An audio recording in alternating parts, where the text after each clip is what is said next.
up your engine! Now, people are often asking me about Infiniti cars, so I'm going to analyze one to show you what kind of vehicles they are. In this case, this is a 2011 G37X.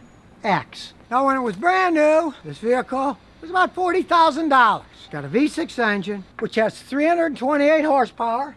We'll take this plastic crap off. And it is a timing chain engine. Don't have to worry about those messy timing belts. Gets a lot of horsepower. It's got a lot of technology. It's got 2 air filters, 2 mass airflow sensors, 1 for each side. This engine's been out a while. And if you change the oil regularly, they generally last quite some time. Now, the transmission on this thing is a 7-speed automatic with overdrive. Now, being a 2007, it doesn't have paddle shifters, but you can put it in the drive, and then you can shift up and down with the shifter. It's in first gear now because you're taking off. It doesn't let you shift into other gears until you get going. But it's just like the modern ones where you want to shift fast, you can put it in manual mode, and then you can either go down or go up in gear like a racing transmission. As we look inside, it's a nice setup. This particular one's black and chrome and silver. It's got the traditional tack on one side, the speedometer on the other side. Got a little bit of screen on the front that you can look at stuff with. It's got the pretty much obligatory sunroof that's in these sports sedans. Seats are still in decent shape. And as we check the back seat, got a reasonable amount of room. Also has the air conditioning in the back. The nice touch. It's got dual exhaust. We'll pop the trunk. Got a reasonable sized trunk. A lot of junk in this trunk. And it's a traditional rear-wheel drive. A lot of people like rear-wheel drive cars. So it's what you would call a classic sports sedan. It's got 4 doors, but it's got over 300 horsepower, and it's rear-wheel drive. So it handles like a traditional car. Now, this particular one, see how many miles it's got on it? 86,000 miles. Not much for a car that's 10 years old. And we check the AC. Still blowing freezing cold. 10 years later, not a bad car. Not a great car, but not a bad car. And I say not great because I'm talking about longevity. From my experience of these things, these transmissions generally 130,000 miles or so, the trannies go out. And they cost a fortune to repair. Compare that to a Lexus. It might have 250,000 miles still going strong on the original transmission. You will not get that out of an Infiniti transmission. Infinitis, after all, are fancy Nissans. Nissans have had historic problems with all their automatic transmissions. They use Jatco, it's a company that they own a whole bunch of, and they're notoriously weak transmissions as they age. This one still works perfectly fine, but it's only got 88,000 miles. Let's say you wanted to buy one of these things used. If it had well below 130,000 miles, it could still have some life in it. But don't ever think about buying a used one that's got 130, 140 or more, unless you're willing to put a whole bunch of money into a transmission. Now, I had a customer just buy one of these used, similar to this, had 10,000 miles more on it. They paid $6,500 for the car. This is $6,500 for a car that originally was $40,000. So you can see the resale value's not so hot. If you check out a $40,000 Lexus, 90,000 miles on it, you're not going to be picking them up that cheap. The market knows they're better made. They go for a lot more money. Now, unfortunately, that's why some people will buy these Infinitis used. They think, oh, it's a Japanese car, it's well built. Look at the money we're going to save buying this used one. But it's not a smart idea to buy one of these babies used when it has high mileage because it's going to have problems. Believe me, I've been working on these things for 52 years. Now, way back then, when it was Datsun, they were smaller, cheaper little cars, but they did last a really long time. These are high-tech monsters. When that high-tech starts breaking down, big bucks fixing an Infiniti. They're often expensive and hard to buy. I'll give you a perfect example. I had a Lexus and an Infiniti I worked on the same week. Both needed high side power steering hoses. The Lexus, I was able to get a great power steering hose that worked fine at AutoZone. It was like 70 bucks. Not on the Infiniti. They didn't sell enough cars. There was no aftermarket. I couldn't get an aftermarket one. So I had to go to the dealer and spend about 400 bucks on the hose because I couldn't get it anywhere else. This is a typical problem you'll find with Infinitis. They don't sell enough of them. There's not that big of an aftermarket.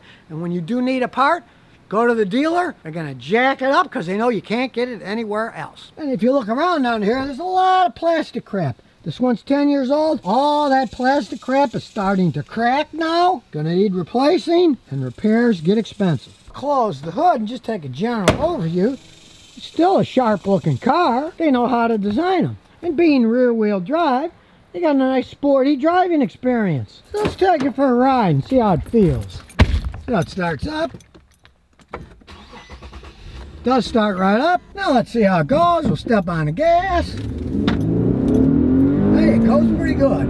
It still goes and still shifts smooth. That's how they sell these things. Handles quite well, stops good, and as old as this is with the original struts on it, it still rides decent. And yeah, it's a sports sedan, so you feel the bumps more than you do in a luxury car, but it's a nice stable platform. You really feel safe in this car. It corners quite well. It's, you know, the legendary V6 Nissan engine in them. They're powerful, strong engines that are quite reliable if you do minimal maintenance on them. But unfortunately, the transmissions are not as strong as the engines are. Now, this one still runs, shifts, and rides quite well. But again, it's only got 80-something thousand miles on it. It hasn't reached the point of no return yet. And with the rear-wheel drive, it handles quite well. As you can see, the paint's held up. They're decent-made vehicles. Because just like my wife's Lexus, this Infiniti was made in Japan. And from my experience, Japanese cars that were made in Japan, like my old Celica, are the best built one, period. That's just the way it is. And this particular G37X was a well-built vehicle. With only 88,000 miles, not a bad car. It's just not a great car because it isn't going to last as long as a Lexus or an Acura, which are their main competitors. And it's a competitive world. Now, guys that want a fast sports sedan, that's who they're selling these things to. It can last a certain period of time. Just don't think you're going to be driving a thing trouble-free for 27 years like my old Celica. That isn't going to happen. Unless you put hardly any miles on it at all. So now you know the truth about the G37 Infinitis. And here's some bonus questions and answers. Allie D94 says, Scotty, I'm having a rough idle and RPM takes time to drop. I have a 2010 Focus and it has IMRCF fault code. Those things have variable intake manifolds. There is gated rod inside and the computer opens or closes it. And what that does, it either shortens the intake or lengthens it for power or gas mileage. It's all computer run. That system has a problem. You want to pray that you go to a guy like me, have him analyze it, that it's only the solenoid or the motor that's broken that activates it.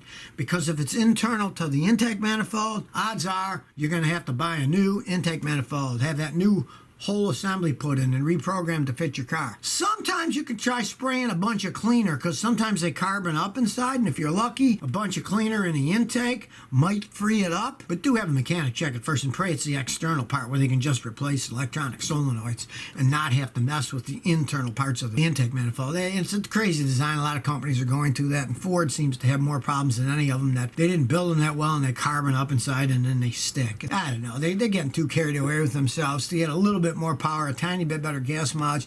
Then they have stuff like that, and then when it breaks, it costs you, hundreds or thousands of dollars to fix the stupid thing. Jimmy Crack Corn and I Care says, got a 2012 Ram. It won't crank and it has no codes. There is a part, win module. In this case, you're not winning, you're losing. Those things go bad all the time.